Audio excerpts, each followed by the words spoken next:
just to give you the current situation.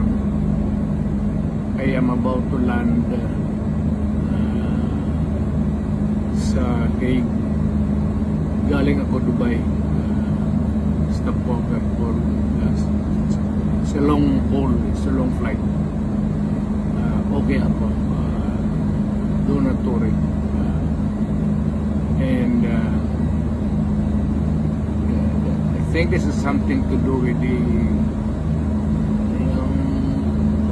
law and order noon.